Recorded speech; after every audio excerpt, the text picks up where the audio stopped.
Dr. Raza Muhammad. Ambassador Dr. Raza Muhammad has held various prestigious command and staff assignments. He has served as an additional secretary in the Ministry of Defense Production. After retirement, Dr. Raza was appointed Ambassador of Pakistan to Mauritius, Madagascar, Seychelles, and Comoros. He has been the Executive Director of Services in the Army Welfare Trust and advisor to President, National Defense University, Islamabad. I would request Ambassador Raza to please come on the stage and deliver his welcome remarks.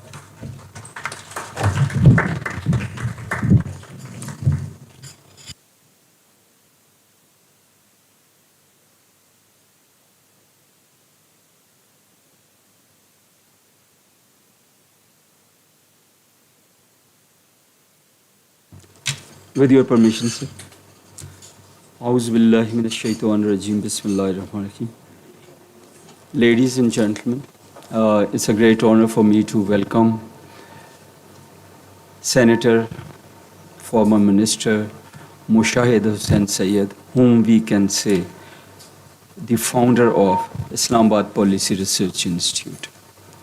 I'm also grateful to the chairman of the board, Ambassador Now, Dr. Jaspal, all those who are here, the heads of the think tanks, ambassadors, scholars, practitioners, what and what not. And especially I'm very grateful to the veterans of Islamabad Policy Research Institute that who have made it convenient for them to honor us today in this very, very important occasion when IPRI has completed 25 years.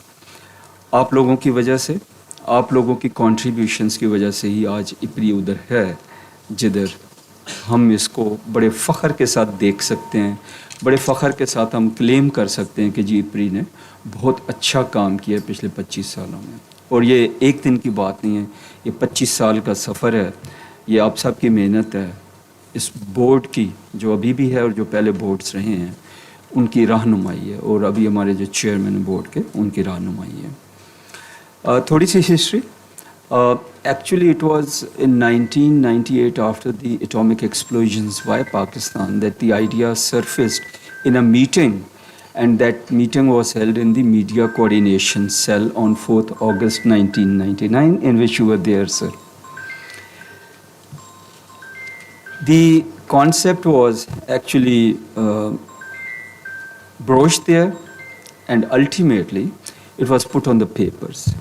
And the aim which was then described, and as I said earlier, Mr. Mushahid Hussain Sayyed was at the lead. The aim was to promote, yes sir, at the lead. So he was chairing the meeting, and the aim was to promote and safeguard Pakistan's core interests in global media by proactive projection of her strategic policies and countering hostile propaganda through intimate participation of the policy-making institution and synthesizing efforts of the individual media organs. So basically it was to synthesize the efforts of all the media organs and all the institutions which were working for the good of Pakistan. So initially it was Lieutenant General Syed Rafaqat who was appointed as president. Charter and other things were approved, and the Minister of Information was designated as patron-in-chief. The Minister of Information who sits here, he was the patron-in-chief of the BOG. And under his chairmanship, we had the president of IPRI, then additional secretaries from Information, MDPTV, additional secretary of the Foreign Affairs and PM Secretariat, Finance Division, DG of the External Publicity Wing, Joint Director from the Intelligence Bureau, Major Shahid Aziz from ISI, and Principal Information Officers from your ministry, sir. So IPRI started functioning actually on 1st June, and it started functioning in the Ministry of Information and Media Development, and later on in 2000 July it was shifted to Prime Minister's Secretariat. The BOG's composition, which is today, it was approved in 2003 by the Prime Minister's Secretariat, and it was placed, the IPRI was placed under Prime Minister's Office and National Security Division. We moved to present location in 2016, and Alhamdulillah, after the restructuring, IPRI has a wide footprint in the world. We have 40 million plus overall impressions and 160,000 followers on these social media pages. And this contribution is not by me alone, or it is not of today, it is over the past 25 years, but especially after the restructuring of the IPRI. And here I need to specifically mention the name of Dr. Mueed Yusuf, who was NSA, former NSA, and also ex officio president of Islamabad Policy Research Institute, that he contributed a lot towards restructuring and the new vision. It's because of the IPRI's contribution that today we are ranked 74th in the University of Pennsylvania's think tanks and civil societies program in the whole of world.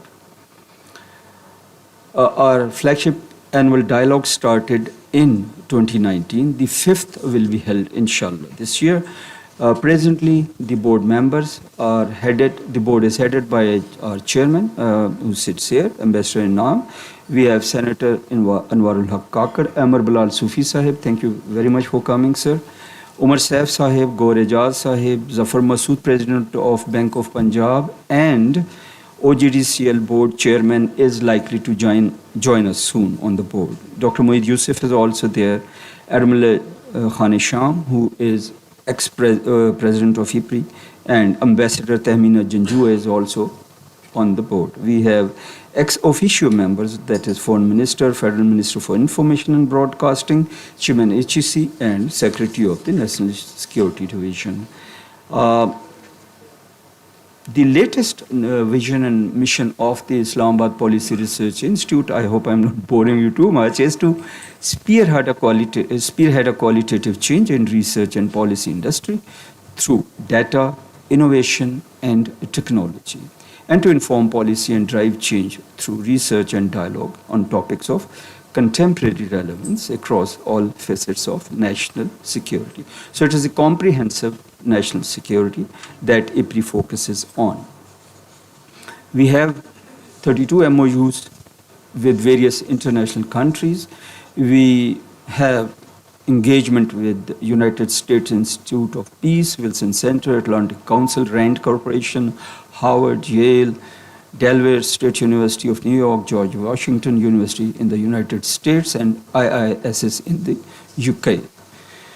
We publish multiple researches, thousands of papers and researches have been published. Our researchers write international journals, all Pakistan-US relations.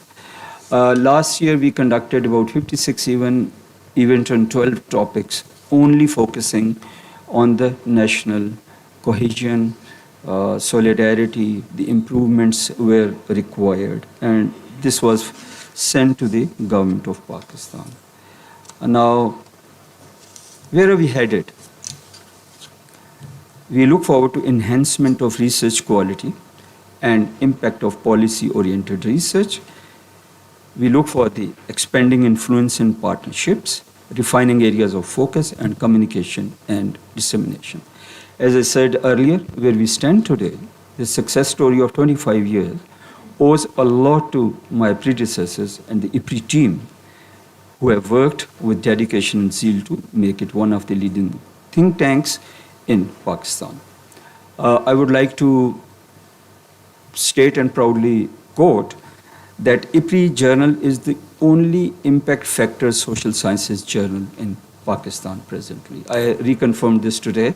I thought that I should not be stating anything which is not correct, but it is correct. So we are lucky to have you, sir, here.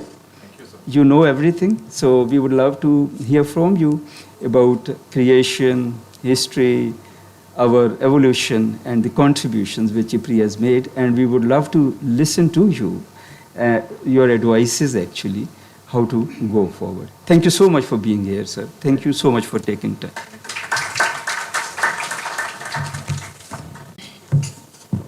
Thank you, Dr. Raza. We are honored to have Senator Mushahid Hussain Sayyed as our chief guest for celebrating 25 years of IPRI's. Okay, thank you. He says I am very well known. Thank you very much, Ji. Bismillah ar-Rahman ar-Rahim, Assalamu alaikum, and good morning.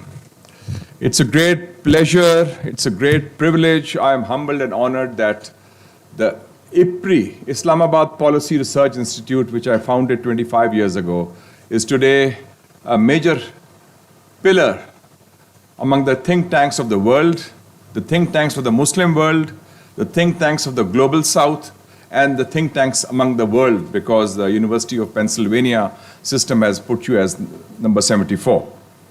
And I'm also particularly pleased that this IPRI as an institution is headed by one of the best minds that the Pakistan Army has produced, and that mind, Dr. Raza.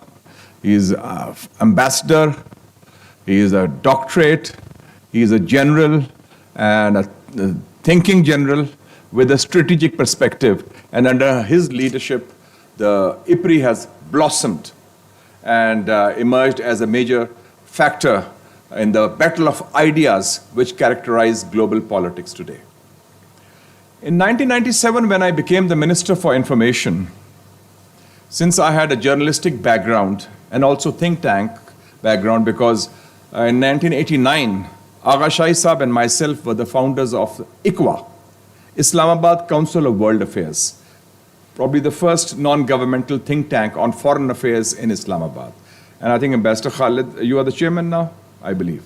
So it was myself, it was Agha Shahi Sahab, it was Air Chief Marshal Zulfikar Ali Khan Sahab, it was A.B. Awan Sahab, a very distinguished police officer. It was Khalid Wahid Sahab from the Froze Sons, yes. He was there, and I think one other person, lawyer, was there. So there were a lot of, we founded the ICWA. And that became, and it's still blossoming, and ICWA under Agha Shahi Sahab, who I rate as one of the most brilliant foreign policy minds produced in Pakistan, and I think one of the most brilliant foreign ministers of Pakistan. He had an original mind, he had a strategic perspective, he would read a lot, he would write his own speeches, and he was a pakka, made in Pakistan nationalist, preserving, promoting, and protecting Pakistan's interests. And the finest hour was when he told me, in October 79, Mr. Agha Shahi, as foreign minister, went to America.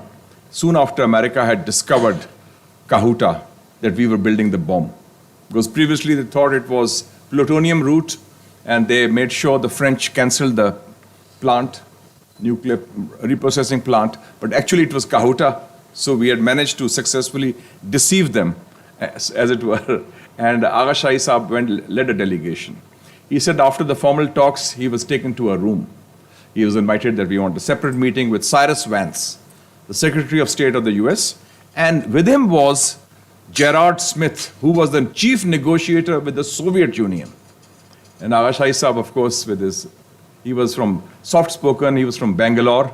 He would be smoking his pipe with his horn-rimmed glasses and smiling very politely. And he said, Excellency, you brought me here. I'm not the Soviet Union, I'm just from Pakistan. What do you? He said, Mr. Foreign Minister, this is Cyrus Vance saying, you are entering the valley of death. And you are trying to build the bomb. We will not allow that. And if need be, we will disable, the word used was disable, the enrichment plant at Kahuta. And this was then a story published in the New York Times also, this threat. And he just smiled. He said, Excellency, Pakistan can't even make bicycles. How can we make the bomb? So, it is. But this was this leadership, the mettle, the capacity to withstand. And I'm very happy that you have gathered this distinguished audience. Inamul Haq Sahab, I've seen him. He and I and Riaz Khokhar were together when we had this debate with General Musharraf on the recognition of Israel. And I'm proud of Inamul Haq because he's also a pakka in the Agha Shahi tradition of Pakistani nationalist foreign policy. And together with Sohail Mahmood Sahab, of course, and Khalid Mahmood Sahab also and others, they have always been in the front line in ensuring that Pakistan's national security is safeguarded through deft diplomacy. I'm also very happy that one of my very good friends who later on became my successor in information is here, Mr. Murza Sulangi, a man of ideas, a man of action, and who is showing always grace under pressure because whenever he has tough questions, he smiles. He doesn't lose his cool. And that's a very good quality of an information minister. And Amar Bilal Sufi Saab and I go back a long way. And Rashid Ahmed Khan Saab and I were together in the Punjab University in the good old days. And then I left that university. Some of us were removed, but he remained on. But he's also a long marcher. And one of the first persons I hired in IPRI was Shad Saab. Shad Saab, you are here. He is also a fighter for Pakistan. He was imprisoned in Indian prisons. And he faced and he learned Hindi. And he was also in the same prison with Atal Bihari Vajpayee in those days, in the days of the Mrs. Gandhi's emergency. So he has been through that. And Shoaib Sadal Saab is here. And Durrani Saab, welcome back from Doha because you had a good meeting with the Taliban. And I'm glad all of you were smiling at the same time. So that's all. So when I became information minister, it was an interesting time. And there were three major events that took place in my tenure which had a media component. The first one was 1997, the 50 years of Pakistan's emergence as an independent state, a golden jubilee. And I was entrusted with the task and promoting our image. And there was a big debate on CNN, which was there. There was Prime Minister of India, Inder Kumar Gujral, from Indian side, and I was representing Pakistan as information minister. It was a live debate on television, and mashallah, we did well on that and got good ratings. And then in 1998, we had the nuclear tests. And again, I was the chief spokesman of Pakistan at the nuclear tests because I was the first to tell the Prime Minister that we have no other option but to respond in kind. And initially, I was with him also in Kazakhstan when this happened because I felt, and I long felt that the nuclear factor would be the one factor which would deter Indian aggression, India's size, India's bullying approach, India's obsession with Pakistan that can be countered with the nuclear factor, and that became a deterrence, a sort of South Asian version of the balance of terror. And so soon after that, as you mentioned, I had also formed at that time as Minister for Information, for the first time in the history of Pakistan's media, a media coordination committee. I called it the MCC. And the media coordination committee was that there are two failings in our system in Pakistan. One is the failing is within the government, I mean, the failure to coordinate on the same issue with different departments. They are working separately in different silos. It's compartmentalized system. They don't work in coordination. So that's one failing. The second failing is implementation. Once you take decisions, how to implement those decisions. So I thought there's a need to address that, especially in the media front, because on Kashmir issue, on India, our perspective often, the same thing is being done by a few other organizations. So I formed the Media Coordination Committee. I was the chairman, and we involved different organizations. The ISI was represented by the DGA and also by the DG Kashmir. At that time, it was General Shahid Aziz was there. There was also General Bajwa. There's General Iftikhar. Then there was from DGI-MI, there was representation. Also from the PsyOps Directorate of GHQ, that was represented. Then Intelligence Bureau was represented. Foreign Affairs at the level of Additional Secretary. And the spokesman, Tariq Altaf, used to be the spokesman then. He was there. And then we also had a representation from our own ministries. And plus, we would invite people as and when necessary from the media world. For example, on Afghanistan, we invited Rahimullah Yusufzai, who had worked with me in the Muslim, like Asif Durrani Saab, when I was editor of the Muslim. He was a bureau chief in Balochistan. So we were colleagues there. And similarly, Rahimullah Yusufzai Saab was the bureau chief in Peshawar. So we were colleagues. So we had this interaction with them. So, and we felt that the Media Coordination Committee should be there. It would meet every month with minutes. For example, on the Kashmir issue, the same thing was being produced by 4 different organizations. I said, this is a wastage of money. We should be loyal to the objective, and we should focus on that. And then the third big event in my tenure as minister came Kargil. It sprung a surprise. And for the first time, we had joint briefings I initiated that. I was again the chief spokesman. I was told that you have to give a briefing. I said, I don't know the facts about Kargil, what is happening in the hills. So there should be the DG ISPR with me, the chief spokesman of the Foreign Office, Tariq Altaf Saab, who's very professional, by the way, the late Tariq Altaf Saab. And then we would get briefings. So they were the first time we introduced these joint briefings. I would lead that, flanked by the Khaki, and then also with the Foreign Office. And we had briefings in all parts of Pakistan. We traveled to Karachi, Peshawar, Quetta, Multan, Lahore, so, to have the similar narrative. So it was in that context then when I conceived the idea of this IPRI. In 1989, I had tried to form a think tank called PRIP, Policy Research Institute of Pakistan. But the SEC would not register it. He said, policy research is the prerogative only of the government.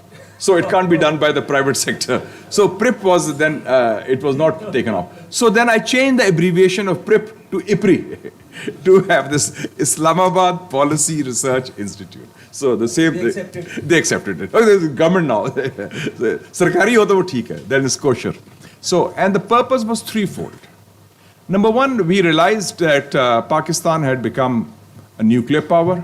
We were in the first only nuclear power, despite the opposition of the whole Western world, that Pakistan now would be in the eye of the storm. And they would say that this country is a nuclear power, somehow willy-nilly will be in the center stage of global politics. And I remember I had an interview on the BBC World Service in English, live interview, and there was an Indian general sitting opposite me in the studio. And suddenly said, oh, you Pakistanis, you have the Islamic bomb. I said, General, I never realized that bombs also have religions.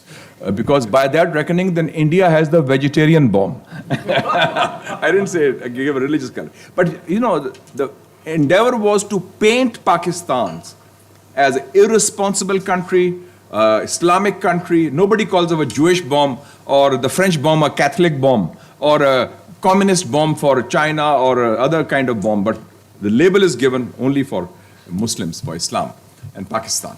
So, number one, rapid response think tank that when there's a information warfare, we should respond rapidly, number one. Number two, strategic communication, which is now very fashionable. You mentioned also the National Security Advisor, Stratcom. So we were ahead of the times. We were focusing on that. And there was, and the third one was preparing and crafting media narratives on issues of national security for our own media, for our own think tanks.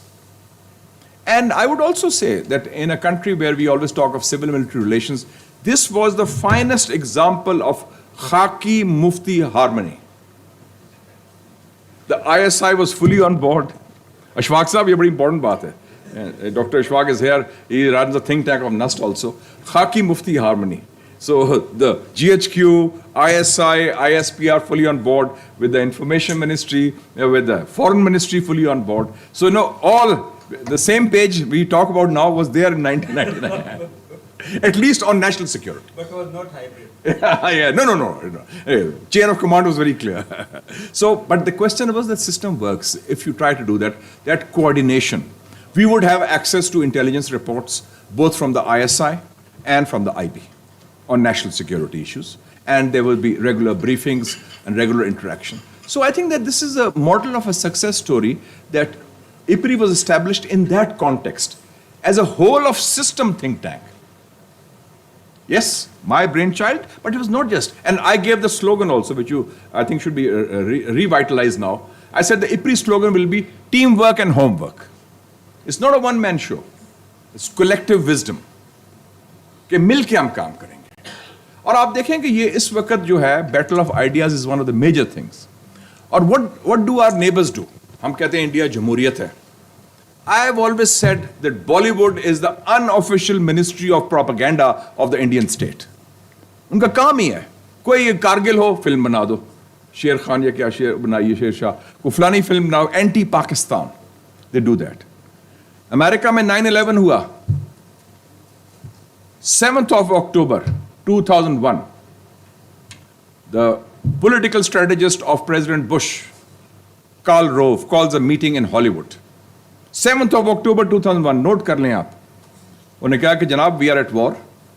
Hollywood should now start working as a force multiplier in support of, because 7th October they had launched the war in Afghanistan, that we have to work together. So this is the whole of system approach. Economy, politics, national security, think tanks, media, they all have to work in unison. और हमने फिर special ये भी मैंने किया, national security briefings for the media. And I would, since I was also Minister for Culture, Tourism and Information, we would have people coming from Sindh or KP.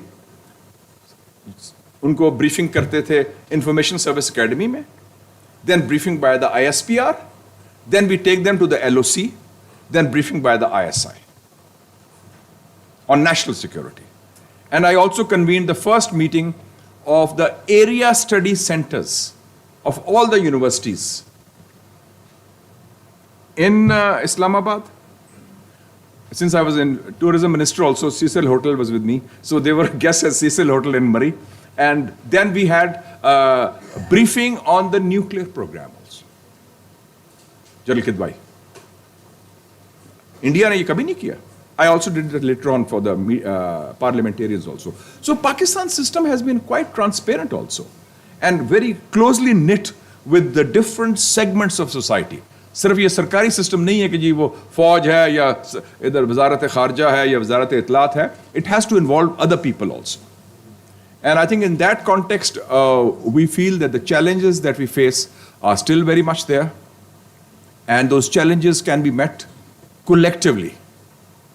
And I'm very happy that I've served as chairman of the board, by the way, twice in this. And I'm very happy that Inamul Haq Saab is here, because Inamul Haq Saab is one of the very distinguished and one of the best and the brightest among the Pakistan Foreign Service diplomats. I've known him for his strategic clarity on issues, whether it's Kashmir or Palestine and our core national interests. And I think the important thing for think tanks is that they have to provide that kind of clarity and in an image of diversity.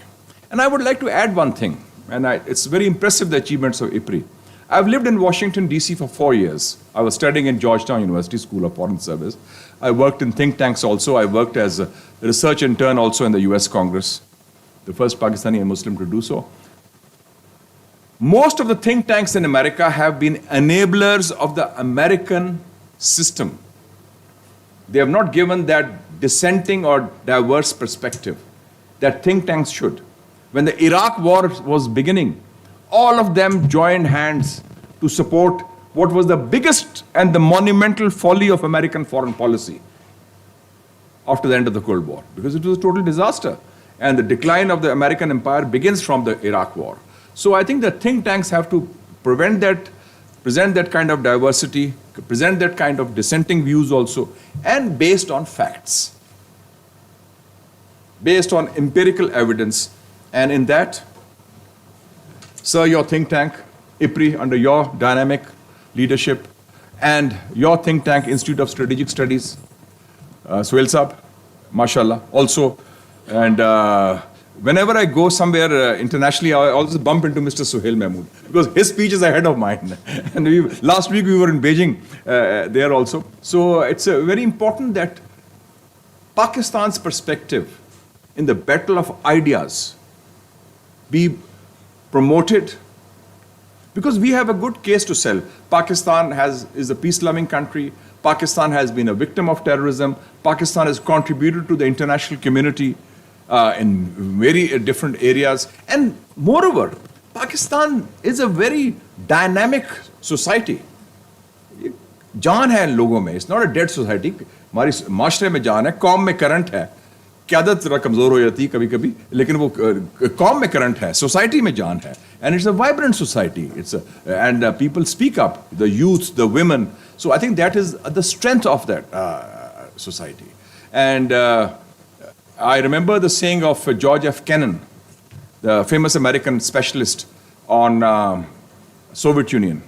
He said that in this Cold War between the Soviet Union and the United States, the main issue will not be weapons or atomic weapons.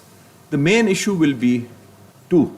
One, economy, the other, society. and whether the society remains vibrant, lively, dynamic, forward-looking or not. And the Soviet Union collapsed from within, not from any war, because the system had become too corrupt, incompetent, aging leadership, out of touch, and after Afghanistan, they had lost everything. So, mashallah, I would say the future is bright. IPRI is Bahut Mubarak ho. Happy birthday to you on IPRI's 25 years, or how time flies. Abhi recently, Institute of Strategic Studies celebrated 50 years. So these are important institutions. Ye idare hain. Because normally in Pakistan, instead of think tanks, we have more tank than think. But I'm glad that the think is now dominating the tanks also, and including democratic people in. So I wish you the best of luck and all the best. And a lot of the think tank people are sitting here. And sir, I'm always available for IPRI. मैं अपना मुशाहदा जारी रखूंगा आपके लिए इंशाल्लाह. Thank you very much. Long live IPRI. Long live Pakistan.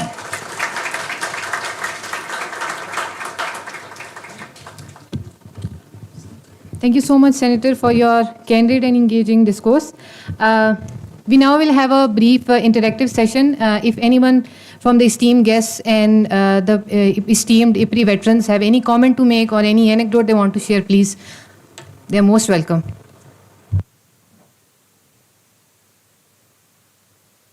Dr. Khurram, he was a research fellow over here in IPRI. Thank you so much. First of all, let me congratulate Ambassador Dr. Raza and also the leadership of the IPRI for the 25th years of celebrations of IPRIs. I spent around a decade, and it was really a cherishable moment for me, and really I still feel like IPRI as at my home. Sir, you recently, Mushahid Sahab, talked about 3 Ds, about the de-dollarization, democratization. If you could please elaborate further on these issues further for us. Thank you so much. If you want, you can come here. It's up to you, sir.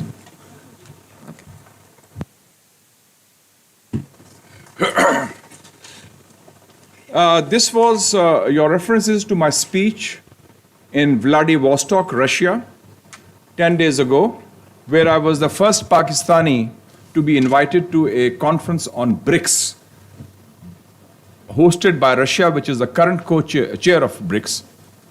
And although Pakistan is not a member, but I was invited in my personal capacity. And I mentioned the 3 Ds.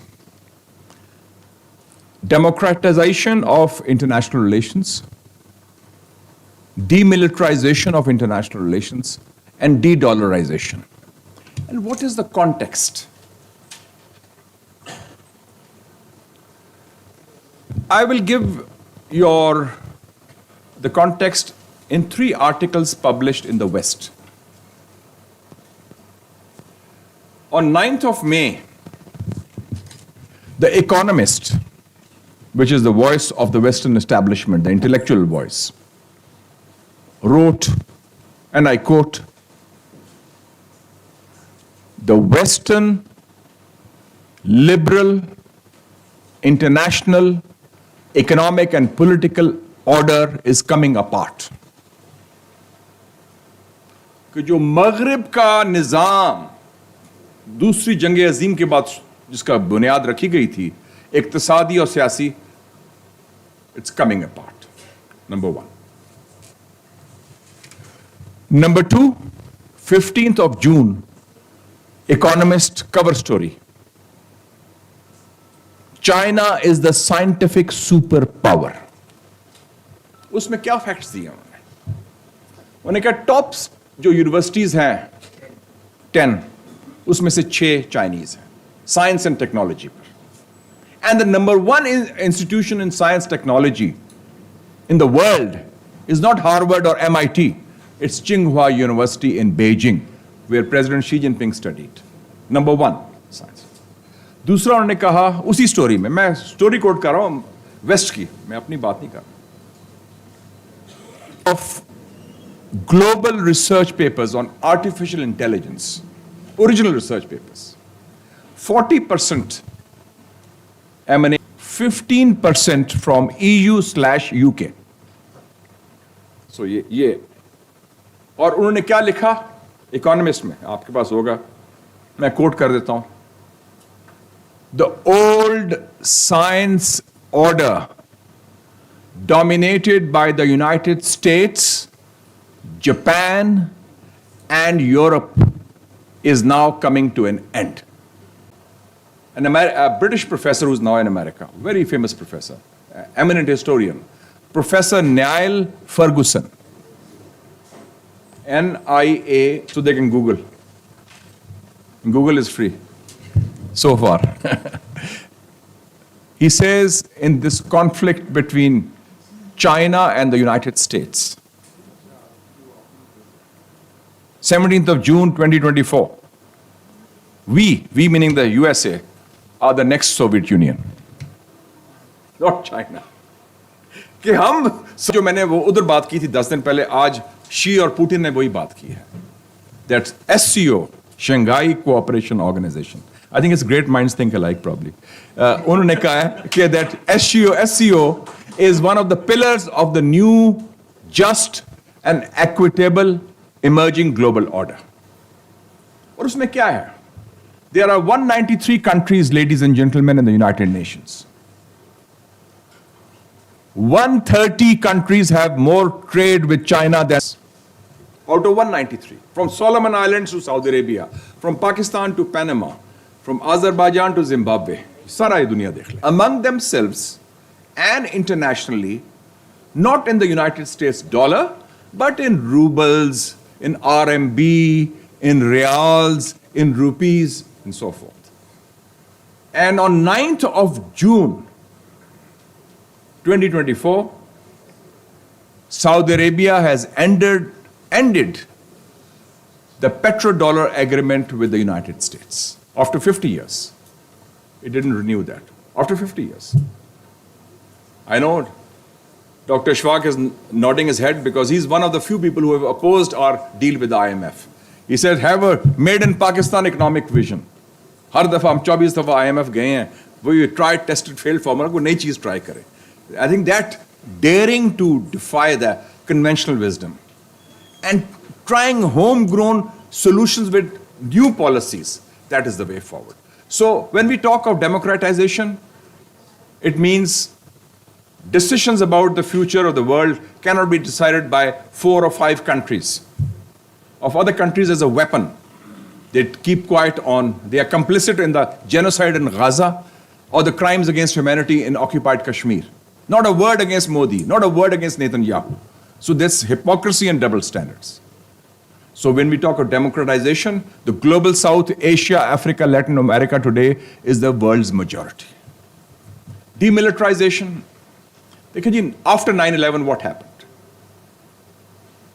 The United States spent from 9/11 till 15th of August 2021, that's when the Taliban took over again Afghanistan, $6.5 trillion in the so-called war on terror. These are not my figures. वो Rhode Island की जो university है, Watson institute, उनके figures हैं, brown university के.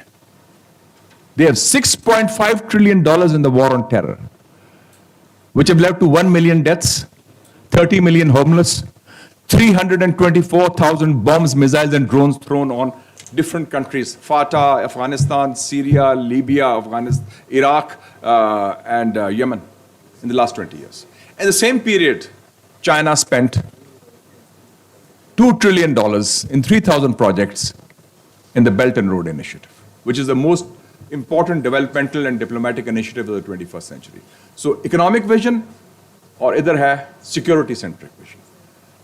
Or abhi bhi they're talking of AUKUS, Quad, Asian NATO. We don't want that. The new world should be based on connectivity, cooperation in trade, investment, ports, pipelines, roads, railways, economy, energy, and of course education. That is the key. And de-dollarization, the almighty dollar was also used as a weapon. So that hegemony of the dollar is also coming to an end. So that's the whole concept of 3Ds. Thank you, sir, for your question. I'm glad you follow speeches even made in Vladivostok, which is so far away. Thank you. Ji, madam. So we have Dr. Ishtiaq Ali Mekri. He's a deputy editor at IPRI. No, he's not a doctor. I'm sorry. I mispronounced it. Yes. Give me your CV after the meeting.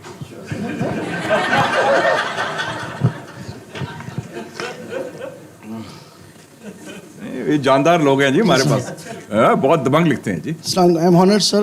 It's my pleasure, sir. So my question is, as a pioneer and as a founder of IPRI, what way forward do you see or would like to suggest as an initiative to foment a more better civil-military understanding, especially in these special times, as you have been a great advocate of reconciliation as well. So is there an initiative so that that IPRI as a think tank can take to foment a greater understanding so that the misgivings that are prevalent these days can be addressed in a better way, in a research and educated manner? Thank you. Thank you, Mekri Sahab. It's very kind of you, sir, to ask this question. First of all, IPRI is a think tank which is above any party or above any government. It is about the state of Pakistan, the state founded by the great Qaid-e-Azam Muhammad Ali Jinnah. That vision, peace within and peace without. That was the vision of the Qaid on foreign policy.